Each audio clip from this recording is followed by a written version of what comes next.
페르시아의 한 통치자가 있었는데 신하들 보니까 막강한 권력을 가지고 있으면서도 그렇게 겸손하고 어려운 위기, 어려운 상황 가운데도 정신없게 문제에 대처하고 이 왕은 좀 특별하구나. 그 비결이 뭘까? 그런데 이번에 정말 특별한 한 가지가 있었어요. 그 뭐냐면 왕궁에 아주 작은 방이 하나 있는데 이 왕은 가끔 그 방으로 들어가는 것을 보게 된 것입니다. 어느 날 신하들 궁금해서 임금께 물어봤습니다. 왕이시여, 당신이 가서 가끔 들어가는 그 방이 어떤 방입니까? 그러자 왕이 신하들 데리고 그 방으로 갔습니다. 거기는 조그만 방, 아무것도 없는, 있는 것이라고는 그냥 목동들이 있던 허름한 옷하고 그리고 지팡이와 막대기 그리고 밥 먹을 때 쓰는 깡통 같은 그 정도 있는, 아니 이게 뭡니까? 그런 얘기를 하니까 임금님이 설명하는 거예요. 내가 옛날에 나라가 시끄러울 때 내가 왕이 되기 전에 그때 나는 목동이었다네. 아주 비싼 목동이었어. 그래서 나는 내가 지난날 비참했던 삶, 어려웠던 삶을 잊어버리지 말고 내가 왕이 된 다음에도 겸손하게 백성을 섬겨야지. 또 때로 내게는 왕이라고 하는 많은 유혹이 올 때에도 그때도 이제 내가 그런 욕심을 버리고 살아야지. 그러면서 내가 이 방에 와서 나의 과거를 기억하고 나의 현재 모습을 다시 보면서 묵상하면서 내 마음의 균형을 잡는다네. 그런 얘기를 했다고 합니다. 여러분, 사실 다니엘은 10대 포로로 끌려가서 바벨론이라고 하는 대제국 안에서 오늘 이제 말씀은 이제 그 제국에서 페르시아로 나라가 이제 바뀌게 되는 무려 60평생 이상 때로는 포로 가운데 정말 인생의 수많은 굴곡을 겪으면서 어떻게 그 안에 이런 평정심을 유지하고 이렇게 60년 이상 이렇게 쓰임받을 수 있었느냐. 그에게도 방이 있었기 때문입니다. 그가 늘 찾아가는 방이 있었는데 그 방이 무슨 방이냐? 바로 기도의 방이었습니다.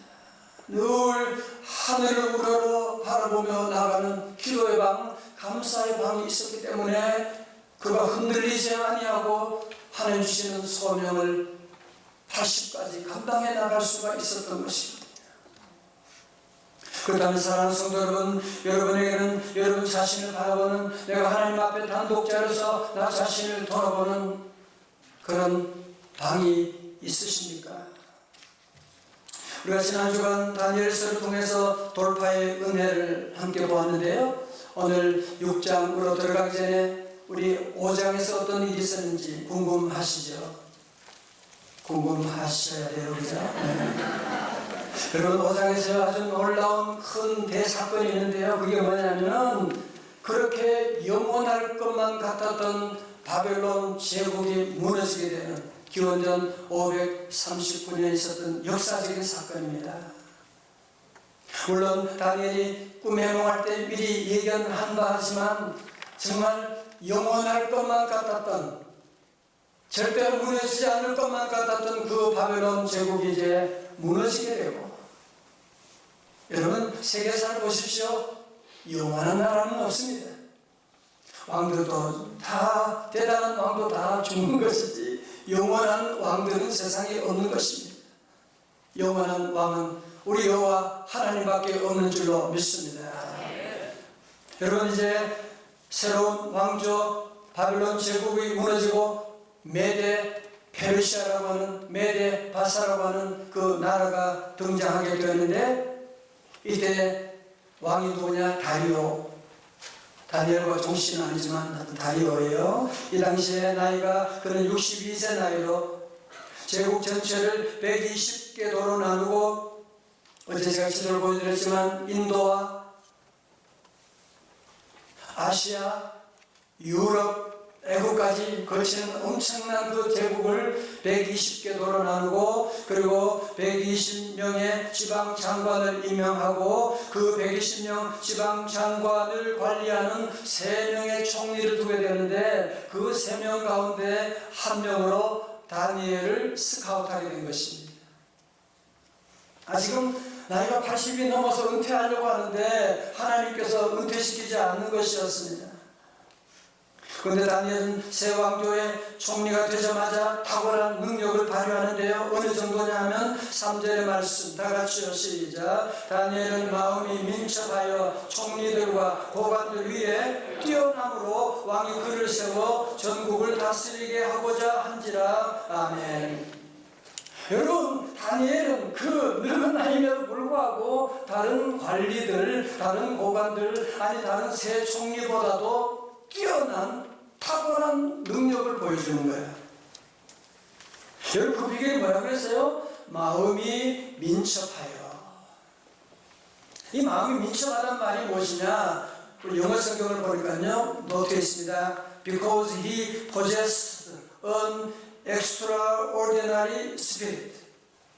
extraordinary spirit이 뭐예요? 그는 그 안에는 특별한 영이 있었다라고 말씀하고, 다른 말은 뭐예요? 성령 충만이지. 그가 무슨 지혜가, 그가 무슨 대단한 대학을 졸업해서가 아니라 그 안에 extraordinary spirit, 하나님의 성령이 그 안에 있었기 때문에 그는 탁월한 다른 사람과는 비교할 수 없는 능력의 종이 될 수가 있었던 것이거든요. 다른 성경을 들여다보십시오. 2500년 전에 다니엘에 있었던 그 특별한 영, 성령님, 동일한 품질의 성령님이 오늘 저와 여러분 안에도 계신 줄로 믿습니다. 고린도서 3장 16절 여러분 외우시죠. 시작. 너희는 너희가 하나님의 성전인 것과 하나님의 성령이 너희 안에 계시는 것을 알지 못하느냐? 우리는 알아요. 아멘. 우리 성도들은 늘 하나님의 영이 나와 함께하는 것을 기억해야 합니다. 내가 돈이 없어도, 현금이 없어도 신용카드가 있는 걸 여러분이 기억하는 것처럼 내가 몸이 약해도 하나님의 영이 내 안에 계시다. 아멘.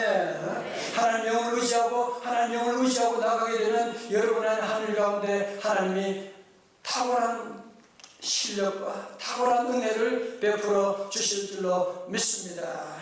다 동원해가지고 다니엘을 털기 시작했어요. 털어서 먼지 안 한 놈이 있냐? 그래서 다니엘을 털고 털었는데 먼지 안 나는 놈이 있었어요. 놈이라고 해서 미안해요. 그분이 다니엘이었습니다. 자, 볼까요? 여러분, 청문회 결과를 한번 궁금하시죠? 4절의 말씀이에요. 시작. 이에 총리들과 고관들이 국사에 대하여 다니엘을 고발할 근거를 찾고자 했으나 아무 근거, 아무 허물도 찾지 못하였으니 이는 그가 충성되어 아무 그릇됨도 없고 아무 허물도 없음이었더라. 아멘. 성도 여러분, 사실은 다니엘은 무슨 학맥이 있는 것도 아니고 인맥이 있는 것도 아니고 주변에 적들이 지금 이렇게 많이 있는데 완전히 우리말로 하면 흑수저 출신인데 어떻게 대메데 페르시아 제국 그 120개 도 지방 가운데 관리 가운데서도 3명의 총리까지 올라갈 수가 있고, 3명 가운데도 어떻게 탑의 자리까지 올라갈 수 있는 그 비결이 무엇인가 말이죠. 그 비결이 무엇인가? 이런 질문을 가지고 오늘 성경 말씀을 보는 가운데 놀라운 해답을 보게 됐어요. 그것이 바로 6장 10절의 말씀입니다. 같이 읽어요. 크게 시작. 다니엘이 이 조세 왕의 도장이 찍힌 것을 알고도 예루살렘을 향한 창문을 열고 전에 하던 대로 하루 3번씩 무릎을 꿇고 기도하며 그의 하나님께 감사하였더라. 아멘. 하나님 나 30분 동안 봐주세요. 내가 기도 안 한다는 게 아니라 내가 속으로 열심히 기도할게요. 그렇게 말할 수도 있는 일임에도 불구하고 다니엘은 평소 기도하던 습관을 굽히지 않았던 것이거든요. 목숨을 걸고 예배를 드리게 된 것이거든요. 결국 어떻게 되겠어요? 표적수사에 딱 걸리게 된 것이죠. 자, 오늘 아침에 돌파시리 설교 마지막 시간으로 다니엘 6장 10절에서 우리는 다니엘이 사자굴에 들어갈 것을 알면서도 사자굴 속을 돌파해 나갈 수 있는 그 두 가지 비밀이 무엇인지 함께 살펴보려고 합니다. 첫 번째로 전에 하던 대로 축적의 힘입니다. 6장 10절 하반절에 예루살렘으로 향한 창문을 열고 전에 하던 대로 하루 3번씩 무릎을 꿇고 기도하며 그의 하나님께 감사하였더라. 다같이 전에 하던 대로. 참 의미심장한 얘기입니다. 전에 하던 대로라고 하는. 여러분 잘 보세요. 다니엘이 지금 기도하게 된 것은 이제 내가 하나님 섬기다가 사자굴에 들어가니까 그때 하나님 나를 도와달라고 그때 기도를 시작했나요? 아니요.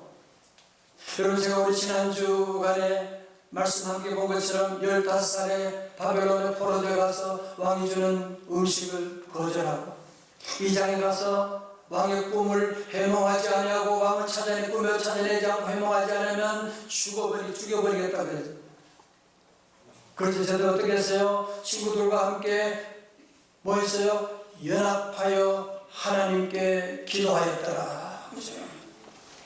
다니엘은 그러니까 10대 때도 기도하고 20대도 기도하고 60대도 기도하고 지금 80대에도 기도하고 바벨론의 포로 생활 가운데도 기도하고 그가 그 바벨론 제국의 2인자가 되었을 때도 그는 기도했고 인생의 삶 가운데 늘 슬프나 괴로우나 늘 기도하는 삶을 살았기 때문에 그래서 그 위기 가운데도 굴하지 아니하고 기도할 수가 있었던 것입니다. 성도 여러분, 3살 버릇이 8까지 간다 그 말이 맞아요. 정말 심리학적으로도 아동 심리학적으로 그 말이 맞는 말 맞아요. 여러분 그래서 특별히 우리가 어린 자녀들도 특별히 자녀 교육이 중요한 이유가 뭐냐? 경건의 습관이 어릴 때 쌓여진 사람은 늙어도 혹은 다른 세상 길로 가더라도 다시 주님께 돌아오게 된다는 것이죠. 내공이 쌓여지게 되면 경건의 습관이 쌓여지게 되면 여러분 저들 앞에 수많은 위기가 있을 거 아니에요. 어쩌면 우리가 지난날 경험했던 위기와는 비교할 수 없는 그런 위기가 우리 아이들 앞에 있을 텐데 우리 다니엘 친구들 기도로 훈련된 친구들 예배로 훈련된 친구들은 걱정할 게 없어요. 잘 될 줄로 믿습니다. 어떤 위기도 넉넉히 돌파해 나갈 줄로 믿습니다. 여러분의 기도도 쌓이게 되면 어느 날 돌파가 나타나게 돼요.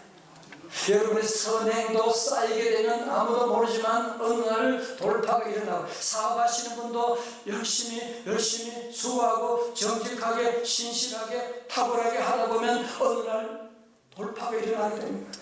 기독교 최고의 변증가인 C.S. 루이스는 순전한 기독교에서 복리의 원리를 이렇게 설명합니다. 선과학은 모두 복리로 증가합니다. 바로 그렇기 때문에 여러분과 제가 매일 내리는 작은 결정들이 한없이 중요한 것입니다. 오늘 아주 작은 선행을 하는 것은 마치 전략적 요충지를 점령하는 일과 같아서 몇 달 뒤에 꿈도 못 꾸는 승리를 가져다 줄 수 있습니다.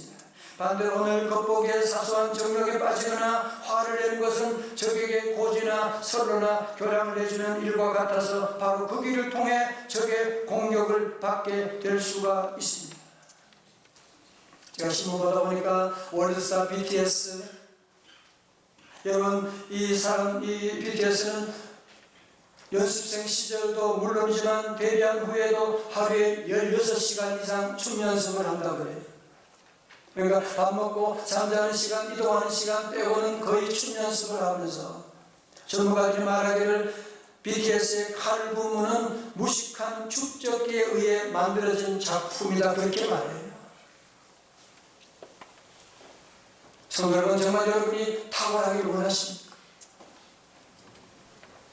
축적된 비가 오나 눈이 오나 코로나가 오나 안 오나 뭐든지 하면 여러분이 끝까지 그러면 어느 날 축적의 놀라운 돌파가 일어날 줄로 믿습니다.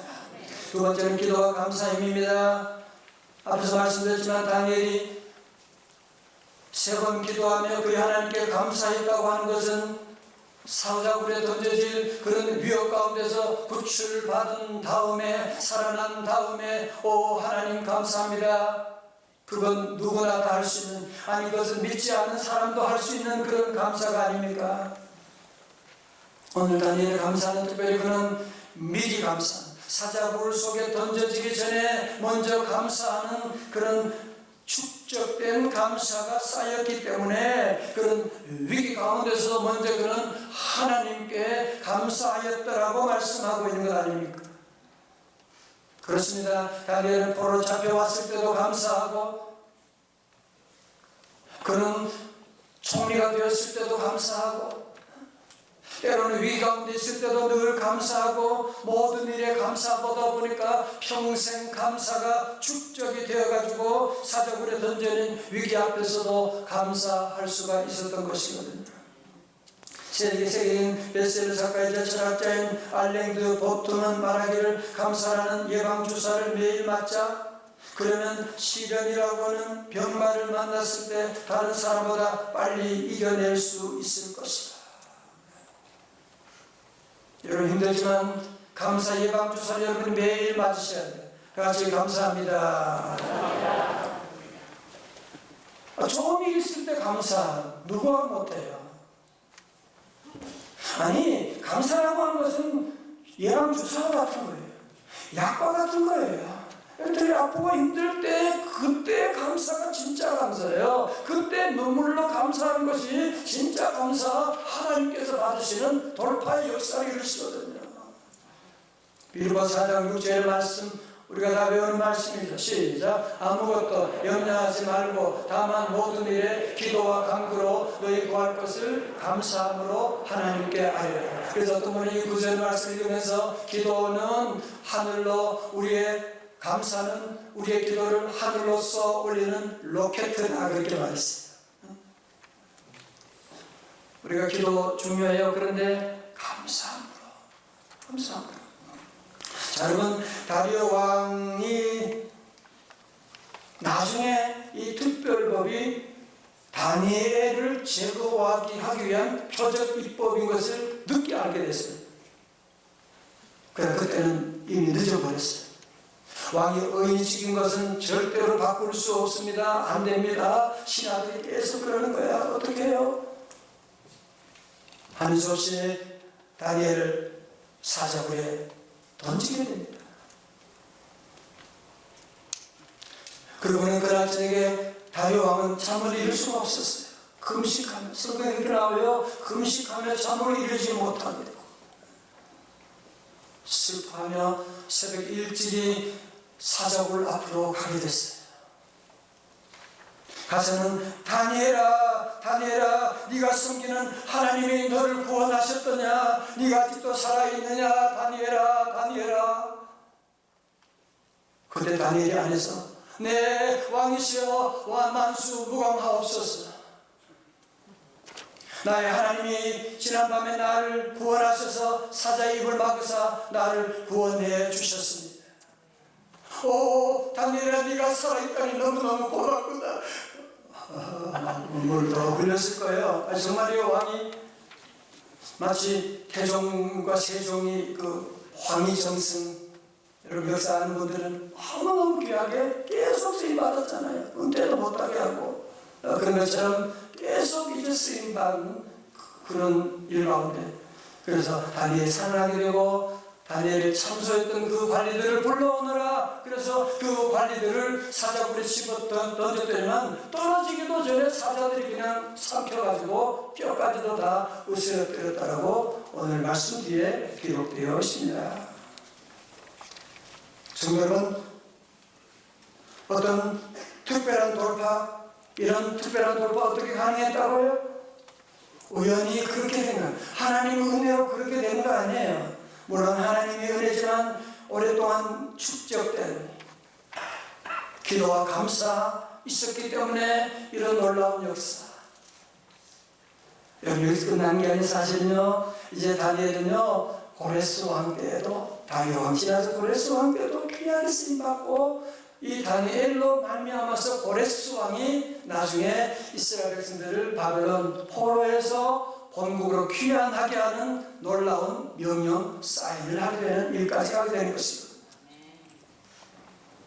여러분, 지난주에 제가 말씀드린 뉴스에 나왔지만 이화여대 4학년 재학 중에 교통사고로 심한 화상을 입고 이를 극복해낸 자신의 이야기를 책으로 펴냈던 지선아 사랑해의 주인공 이지선 교수가 한동대 교수로 있다가 이번에 모교 2대 교수로 서게 됐다는 뉴스를 보셨을 텐데, 여러분 그 자리까지 오기까지 어떤 일이 있었나요? 어떤 그 비결이 무엇이었나요? 그분의 글을 조금 읽어드리면요, 나는 짧아진 8개의 손가락을 쓰면서 사람에게 손톱이 얼마나 중요한 것인지를 알게 되었습니다. 1인 1일 실력을 해내는 엄지손가락으로 생활하고 글을 쓰면서는 엄지손가락을 온전히 남겨주신 하나님께 감사했습니다. 눈썹이 없어 무엇이든 여과 없이 눈으로 들어가는 것을 경험하며 사람에게 이 작은 눈썹마저 얼마나 필요한 것인지 알게 되었습니다. 막대기 같아서 버린 오르파를 쓰면서 왜 하나님이 관절이 모두 구부러지도록 만드셨는지, 손에 귀까지 닿는 것이 얼마나 중요한 일인지 깨달았습니다.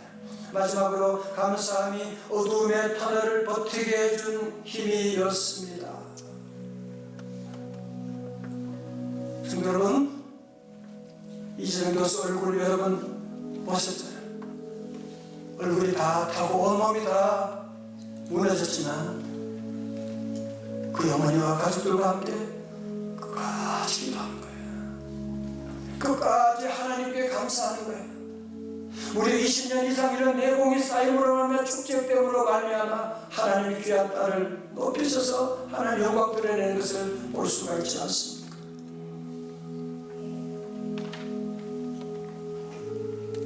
사랑하는 성도 여러분, 삶 가운데 갑작스러운 질병도 있고 재정적인 어려움 가운데, 파탄 가운데, 실직 가운데, 자녀의 문제로 또 말할 수 없는 여러 가지 많은 아픔 가운데 있는 여러분들 이곳에 계십니다. 그래서 성도 여러분, 여러분이 선택하셔야 돼요. 그 문제가 내 삶을, 내 마음을 망가뜨리도록, 돌파하도록 여러분이 내버려 두시겠습니까? 아니면 이제 내가 예수 이름으로 그 모든 문제를 돌파하며 나가시겠습니까? 우리 성도들, 야곱이 7년을 하루같이 기도하고 7년 하루같이 살아가는 것처럼 우리 성도 여러분도 다시 신앙생활뿐 아니라 여러분 뭐든지 마찬가지 하면 최소한 10년을 가는 거예요. 7년을 가는 거예요. 그래서 7년을 하루같이 인간관계도 교회 생활도 뭐든지 시험이 옵니다. 뭐든지 시험이, 직장생활 때려치고 싶은 거 한두 번 있나요? 그래도 기도하셔야 돼요. 기도방에 들어가서 기도하고, 뭐든지 여러분이 이제는 축적이라고 하는 단어를 여러분이 꼭 기억하고 월시하는 것까지 여러분들이 어려운 위기 때마다 우리가 찾아갈 방이 어디냐요? 여러분 다시 한번 우리가 찾아갈 방이 어디예요? 기도의 방, 감사의 방. 그래서 여러분 그 기도방이 새벽 기도방일 수도 있고, 여러분 집에 부엌일 수도 있고요, 여러분이 자동차 타고 가는 운전하는 그 자리일 수도 있고, 여러분 회사에 앉아있는 그 자리일 수도 있고, 다시 한번 우리 모든 성도들 앞으로 시대가 다니엘 때와 같은 그런 불신앙의 시대, 무종교의 시대, 이제는 믿음 생활 전도하는 것도 마음대로 할 수 없는 차별금지법이 이제 그 제정이 되는 전도도 마음대로 못하고 그런 날이 우리에게 올지도 모르는, 지금부터 성도들이 내공을 쌓아서 기쁠 때나 슬플 때나 실패할 때나 성공할 때나 특세 때나 안 특세 때나 기도함으로 말미암아 축적 돌파의 주인공들이 다 되시기를 주님의 이름으로 축원합니다.